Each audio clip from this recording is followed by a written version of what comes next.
Good morning, boys and girls, and welcome to our last day of Book Week for 2021. It has been so much fun sharing everything with you, and thank you to everybody who sent things in to share. We're excited to share our video of everybody dressed up, so thank you to everybody who contributed to that. And if you weren't able to contribute anything this year, we really hope that you've been able to enjoy reading some books at home with your family, which is, of course, the most important thing. You might notice that I'm dressed up a little bit strange today. I decided to go with the old worlds theme and dress up as Alice Ross King. Some of our year 3, 4 and 5 students might have guessed that I was Alice Ross King from the book Anzac Girl, which I read with those classes earlier in the year. We looked at this for a few weeks and we just loved it. It's Alice Ross King was a woman who served as a nurse in World War One. She was only very young at the time.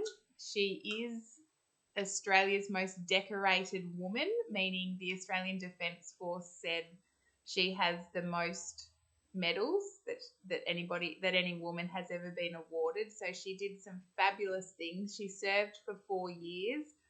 She went through so much. This book is written by Kate Simpson, which is actually Alice Ross King's great-granddaughter, which is really special.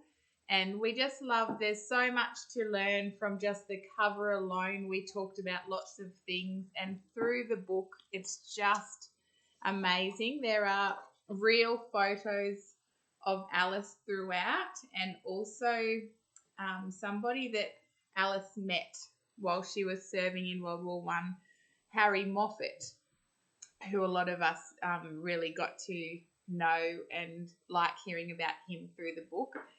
And they actually became engaged, and they sat up on the top of, well, not on the top, somewhere on the side probably, on the side of the Pyramid of Giza when they were in Egypt having a cup of tea.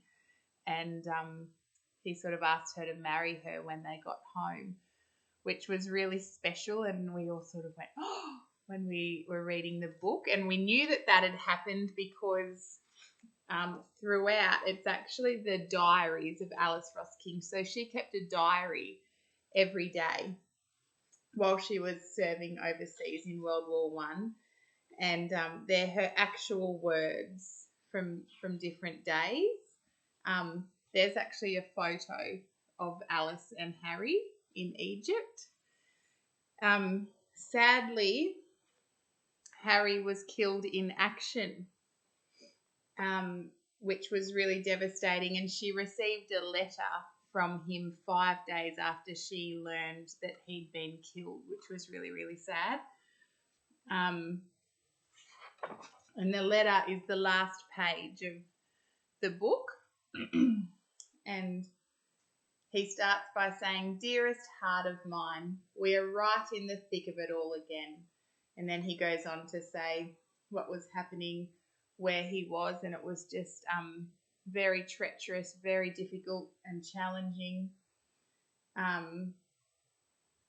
And he says at the end, "I seem to be going day and night.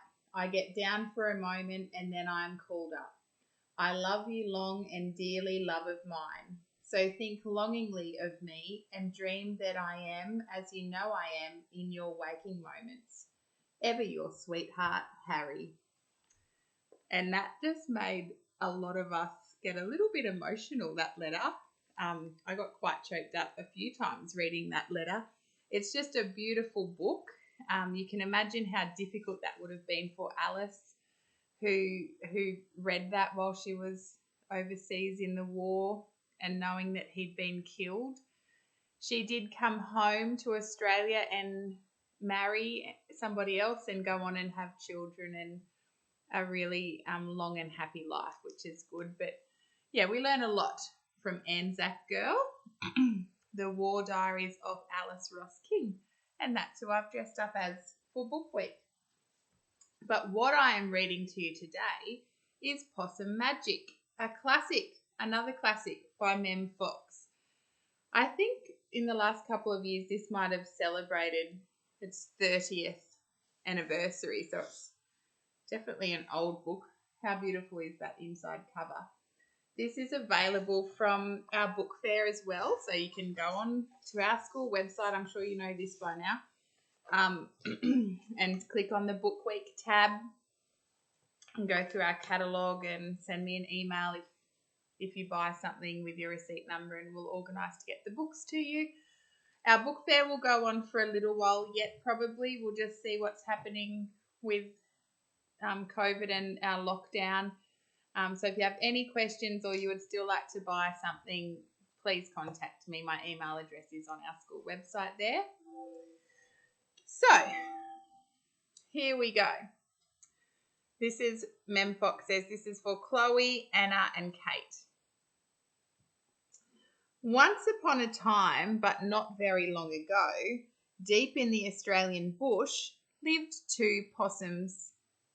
Their names were Hush and Grandma Poss. Grandma Poss made bush magic. She made wombats blue and kookaburras pink. She made dingoes smile and emus shrink. But the best magic of all was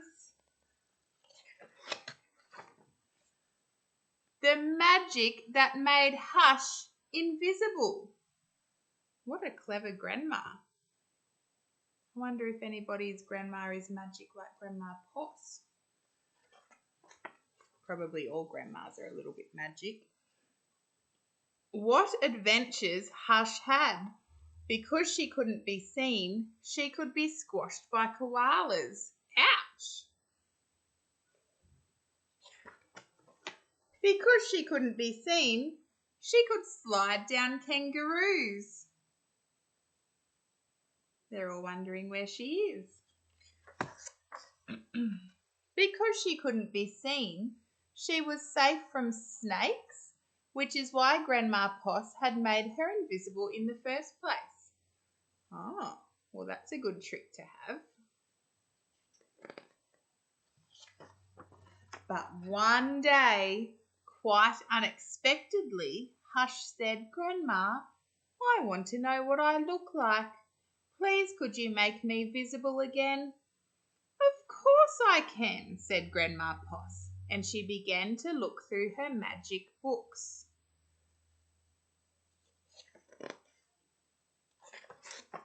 She looked into this book and she looked into that.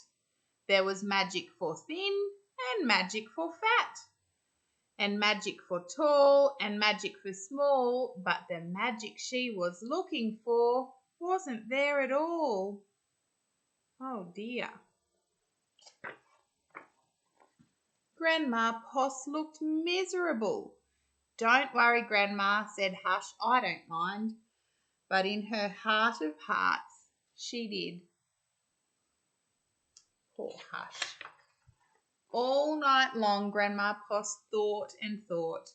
The next morning, just before breakfast, she shouted, It's something to do with food. People food, not possum food, but I can't remember what. We'll just have to try and find it. So later that day they left the bush where they'd always been to find what it was that would make Hush seen. Oh, they ate Anzac biscuits in Adelaide, Mornay and Minties in Melbourne, steak and salad in Sydney, and pumpkin scones in Brisbane. Hush remained invisible.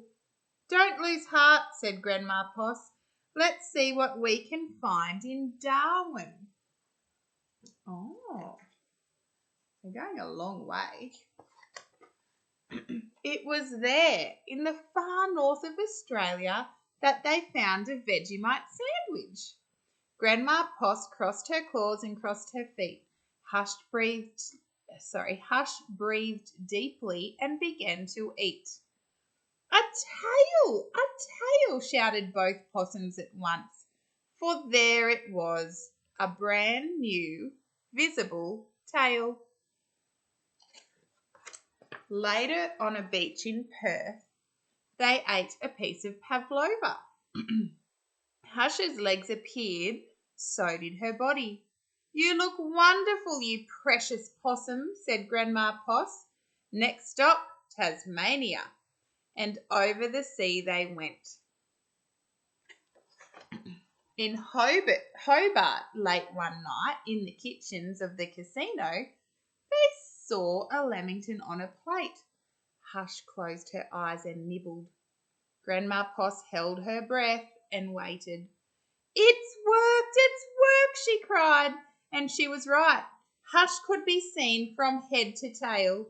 Grandma Poss hugged Hush and they both danced. Here we go round the lamington plate till early in the morning. From that time onwards, Hush was visible, but once a year on her birthday, she and Grandma Poss ate a Vegemite sandwich, a piece of pavlova, and half a lamington, just to make sure that Hush stayed visible forever. And she did. Well, that's a good end to the story. See all the little friends? I'm a bit hungry thinking about all those delicious foods. That beautiful native cover again. How special. So that is available at our book fair and it's $12. So thank you, boys and girls, once again. Thank you for sharing in the excitement of Book Week. We hope we've been able to brighten your days just a little bit as we get through this time together. And we most of all look forward to celebrating Book Year next year in person. It's going to be bigger and better than ever. Thank you, boys and girls. Have a great day.